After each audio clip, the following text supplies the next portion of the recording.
Enfunando os papos saem da penumbra, aos pulos os sapos, a luz os deslumbra. O meu verso é bom, frumento sem joio, faço rimas com consoantes de apoio. Vai por 50 anos que lhes dei a norma, reduzir sem danos a formas a forma. Clame a saparia em críticas céticas, não há mais poesia, mas artes poéticas. Que soluças tu, trânsito de frio, sapo cururu, na beira do rio. Os Sapos, Manuel Bandeira, 1918. Brasil é o lugar da disposição, da despossessão. Este movimento de 22 nos auxiliou a usar isso em nosso favor estético e que continuará influenciando a nossa cultura por mais 100 anos. O que temos para hoje, Sanches e Dulcineias? Eu sou a Larissa Bertolino, você está no Uma Garota Quixotesca, um canal que se propõe a falar sobre literatura, que tem como ponto central o Don Quixote, e nós acabamos tocando a todos os temas, os tópicos, os topos que o Quixote vai apresentando ali na obra. Um deles é a modernidade. Nesse mês especial nós celebramos essa segunda modernidade que o modernismo trouxe, especialmente aqui em fevereiro, a Semana de Arte Moderna de 1922. Na sexta-feira retrasada, eu te apresentei e te indiquei aqui 5 livros teóricos e nem tanto assim, que te auxiliariam, que seriam interessantes, ou que na minha visão tem a melhor apresentação da semana de 22 do modernismo brasileiro até agora. É bem verdade que esse vídeo está saindo bem atrasado, era para ter saído na última sexta. Nós estamos na reta final do mestrado e nós não vamos deixar de conversar sobre esta data, deixar essa data passar em branco. Como eu já falei este ano para você aqui algumas vezes, a minha dissertação do mestrado é sobre literatura espanhola, sim, movimentos literários, digamos, do meu recorte é o modernismo. Uma das minhas propostas é trabalhar algo que eu chamo de modernismo ocidental. Poderia unir vários desses modernismos ao redor do mundo, nas Américas, na Europa. E eu acabo estudando consecutivamente o modernismo brasileiro e percebendo como algumas dessas perspectivas mudaram a nossa arte e faz com que ainda hoje nós tenhamos algumas inovações, alguns pontos que são fundamentais na nossa historiografia, na nossa forma de enxergar o mundo, na nossa forma de conceber arte, que só existem, que só seguem aí devido ao que aconteceu em 1922. E hoje eu compartilho com você algumas curiosidades, algumas coisas que me chamaram a atenção sobre o que aconteceu em 22 durante esses meus estudos, para entendermos o impacto disso na nossa historiografia, refletir um pouco sobre a maneira como nós concebemos a arte, especialmente a literatura até hoje. No final do século XIX, nós temos um turbilhão de estéticas, de classes literárias, que vem ali desde o que teria sido o romantismo, que já está em decadência há um tempo, e desde o romantismo até esses no final, tem uma ideia de buscar a representação genuinamente brasileira. Até que na virada do século XIX para o início ali do século XX surgem as vanguardas europeias, as vanguardas plásticas, poderíamos chamar dessa maneira. A principal delas, que vai ser concebida em 1905 por Marinetti, é o futurismo. E nós poderíamos considerar como a mais influente, não só aqui no Brasil, mas em grande parte dos modernismos e dos movimentos ao redor do mundo. Alguns teóricos, como George Schwartz, por exemplo, vão defender que o futurismo, o dadaísmo e o surrealismo foram as 3 vanguardas que mais influenciaram o nosso modernismo. Nós temos então um conjunto perfeito de alguns artistas burgueses, outros aristocratas que tinham condições de se formar no exterior e tiveram contato com essas vanguardas que estavam eclodindo na Europa. Essas tendências modernas que surgiram ali no cenário após a Primeira Guerra Mundial, com suporte de agora boas plataformas de publicação, as revistas, os livros, a imprensa estava mais forte, mais tecnológica, facilitando muito mais a produção desses materiais. Vários grupos de artistas, de modo direto e indiretamente, se reúnem para discutir essas novas tendências e a nossa identidade. O destaque maior aí na semana de 22 se dá com os grupos de São Paulo, porém nós tínhamos já formados, mesmo em 22, grupos que pensavam o modernismo, estavam sob influência dessas vanguardas. No Rio de Janeiro, Belo Horizonte, Porto Alegre, em Recife. E do mesmo jeito que agora nós estamos comemorando o centenário, vendo várias coisas em relação a essa data, Naquela época também se tinha celebração, né, do aniversário da independência do Brasil. Interessante que o modernismo na Espanha também se dá com o aniversário de algumas coisas, de Góngora, de Cervantes, faz com que instantaneamente os artistas do momento contemporâneo repensem esses grandes ícones, essas grandes propostas que estão fazendo aniversário e que são importantes para a formação dessa literatura nacional clássica naquele país. O grupo de São Paulo, que vai representar a Semana de 22, eles estariam se unindo e se articulando, formando mais propriamente, desde o ano de 1920 até o de 1921. Parte da influência das inovações desse grupo vão vir de dois autores, Monteiro Lobato e Graça Aranha, são seus precursores. E em cima disso eles terão a ideia de não simplesmente estar reproduzindo, repetindo o que se fazia até então, mas repensar isso de modo crítico, entender algo genuinamente brasileiro e trazer novas propostas. E não à toa, esses dois nomes vão ser muito importantes para inspirar todos os poetas e artistas plásticos também de 1922. Por que eu te apresentei tudo isso, já que a ideia desse vídeo é tratar daquilo que me chamou mais a atenção? Porque realmente esses aspectos são importantes para duas coisas. Uma proposta que o Alfredo Bossi vai apresentar no História Concisa da Literatura, que acaba se assemelhando bastante com o que o Peter Gay vai apresentar aqui em Modernismo. Aqui propriamente brasileiro, aqui ocidental e artes no mais geral possível. O Bossi vai dizer que havia um clima estético e psicológico diferente do que havia até então, até o século XIX, por exemplo.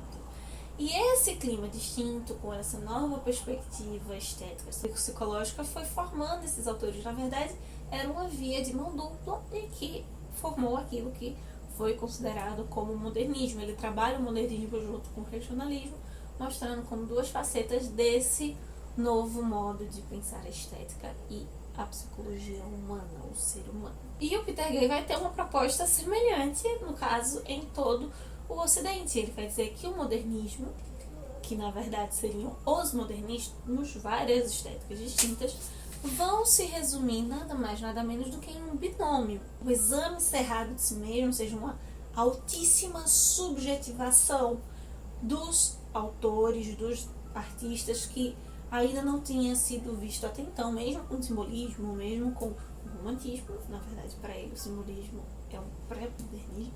Uma heresia por princípio, seja nas formas, que vão ser contra o classicismo, ou nas temáticas. Ele vai utilizar um termo que é a sombra de Freud. Freud como uma sombra em todos os modernistas, mesmo aqueles que concordavam ou não concordavam, mesmo aqueles que nem conheceram as suas ideias ou não leram propriamente. E faz com que a perspectiva desses autores se assemelhe. O modernismo não é apenas uma classe, um movimento literário, mas é o espírito de um tempo, assim como o romantismo e o barroco. Isso dá um vislumbre maior sobre a importância e o impacto da Semana de 22 na nossa arte, porque não apresenta simplesmente arte ou propostas estéticas, mas uma nova visão de mundo, uma nova modernidade. Se a arte até então não estava mais abarcando esse mundo, esse mundo era novo, cria-se uma nova arte ou novas artes para tentar abarcar isso que era o mundo e o homem do então século XX. Códigos novos para mensagens novas. Ou as mensagens frequentes, né? Os topos literários que eram tidos até então, vistos sobre um novo código, uma nova linguagem. Não é à toa que nós temos a crise da representação nessa época. E até um termo que o Peter Gay vai utilizar, que o modernismo era experimentalismo. No caso de 22, era um conjunto de experiências de linguagens com uma crítica global. Não à toa vai ficar muito claro algo que para mim às vezes passava despercebido, como mesmo dentre os artistas de 22 não havia uma coesão de pensamento. Nós temos a proposta antropofágica, né, que vai circular bastante ali entre a área de Andrade, no Oswald de Andrade e na Tarsila do Amaral. Nós temos como representantes máximos de 22 o Mário, o Oswald de Andrade e o Manuel Bandeira, mas ainda assim não existia muita coesão em muitas questões. O próprio Manuel Bandeira, por exemplo, que tem os sapos lido, apresentado e vaiado na Semana de 22, não esteve presente. Não foi recitado por ele o seu poema. Ele não estava presente como a Tarsila, que estava em viagem. Ele não queria ir. porque ele não estava de acordo com algumas questões, ele era um pouco mais tradicionalista que os demais artistas. Isso mostra a pluralidade como os nossos artistas brasileiros eles tensionaram a arte erudita com a popular para que isso apresentasse, expressasse uma identidade ou uma, no caso, entidade daquilo que seria comum. E eu gosto muito dessa expressão, a entidade no lugar de uma identidade, porque a antropofagia mostra exatamente isso. Não tem como se delinear necessariamente uma identidade brasileira. Ela está ali, manifestada de alguma forma. Misturada entre imigrantes, nativos e todas as outras coisas referentes ao nosso passado e à ebulição que estava sendo a contemporaneidade. Um dado, né, histórico, biográfico desse momento, o Di Cavalcanti ficou responsável por procurar o Graça Aranha para fazer a ponte com o Paulo Prado, para então, né, Reserva Graça Aranha, como era já um autor consagrado, ele teria mais facilidade para conseguir um espaço para uma proposta tão nova, tão rebelde, de certa maneira. Não à toa, o Graça Aranha é chamado para ser o padrinho, né, o padrinho homenageado da semana pelos artistas de 22. No dia 29 de janeiro de 22, é colocado o anúncio no jornal para a Semana de Arte Moderna, mas no contrato estava como Semana de Arte Futurista. Teve já mudanças nesse percurso e mostra como realmente o futurismo de todas as vanguardas foi a mais influente no nosso modernismo. Até porque, se comparado com outros países, no caso na Europa, o nosso ou teria um distanciamento maior da modernidade pelos resquícios do nosso colonialismo, digamos assim. Na Espanha, por exemplo, uma divergência entre a crítica, por exemplo, do que seria também um modernismo, vanguardistas e regionalistas, tal qual o Brasil. Mas realmente o Brasil tem, às vezes, a depender dos críticos, uma separação muito grande em relação a isso, como se um grupo fosse totalmente cosmopolita e o outro não. Como padrinho, o Graça Aranha vai abrir a cerimônia com a conferência Emoção Estética na Arte Moderna, que já prepararia o público, de certa forma, para mostrá-lo como essa arte moderna se faz por outro modo, se faz através, assim como a antropofagia vai fazer do outro, da perspectiva do autor, extremamente subjetivado, mas ainda assim a interpretação íntima do público, de como ele recebe, como ele recepciona aquela obra. E talvez o que eu acho mais curioso e significativo em Paulo César Desvairada, no movimento antropofágico, na poesia para o Brasil, em tudo que é apresentado ali, é que exatamente todos esses símbolos que num primeiro olhar podem ser vistos como algo muito brasileiro estão justamente contra as correntes ultranacionalistas. O Naíma, né, que é o símbolo vital, é visto como feito do barro, como algo amorfo, sem forma, um herói sem nenhum caráter, porque depende desse processo de transformação e que o Brasil não é formado simplesmente pelo Brasil. De certa forma, nenhum país está isolado no mundo, então não deve fechar-se em si mesmo, abrir-se para a pluralidade, para a diversidade, mas ainda mostrando que ainda havia muito mais o que explorar, tanto na arte, quanto na história, quanto na sociologia. Por esse caráter peculiar, miscigenado nosso, que também amplia essa margem de potência. Tudo isso me mostra que relembrar a Semana de 22 não é só valorizar, sim, a nossa estética, valorizar talvez o movimento artístico, literário mais importante e significativo da nossa história, mas revitalizar a esperança que a arte nos concede em momentos de crise, desânimo, desilusão social, que se viveu de certo modo naquele período, e no qual também nós estamos vivendo. O professor João César Castro Rocha vai mostrar como Tropicália é o produto máximo do posterior da Semana de 22, porque ela deixa mais escrachado, mais declarado algo que os artistas de 22 fizeram. Era unir a cultura popular com a alta cultura, inverter talvez os pesos disso, fazer uma miscelânea desses dois pontos mostra como a nossa expressão máxima é a antropofagia, é a pluralidade. Nós somos muito mais potentes quando nós mesclamos, contra até um sentimento de eugenia que existia naquele período. Porque a semelhança de 1922 parece que está voltando. Celebrar a importância, né, de 1922 é notar que a nossa percepção de mundo é a liberdade estética. Então, sempre se interessar pelo que é do outro e se constituir do que há, né, de mais íntimo, de mais plural e dessa constante possibilidade de mudança. Seja na arte, na literatura, nas artes plásticas, na sociologia, mas por que não também no nosso modo psicológico, da nossa forma de nos enxergarmos. Esse vídeo ele não só vem como uma celebração, mas como uma introdução, porque no dia 6 de março nós comemoramos o aniversário da Revolução Pernambucana, a nossa data magna, o feriado estadual mais importante do nosso calendário. E junto a isso, nós vamos então voltar com o nosso quadro já feito aqui uma vez dos 5 autores pernambucanos. Já que estamos celebrando a Semana de 22, o modernismo, todos os autores escolhidos para este quadro em 2022 vão ter saído ou da Semana de 22 ou desse movimento modernista. E nós começaremos com o autor dos sapos, com o Manuel Bandeira, na primeira resenha de março desse ano. E mais outros 4 autores no decorrer das próximas resenhas.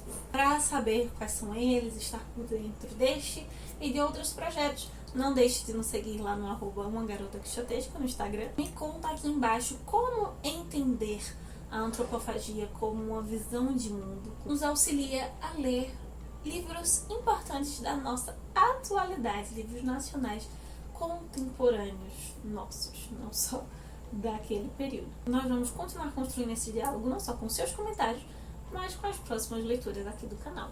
Enquanto isso, que possamos continuar saindo da biblioteca e ver muito além de manhã direto. Valeu!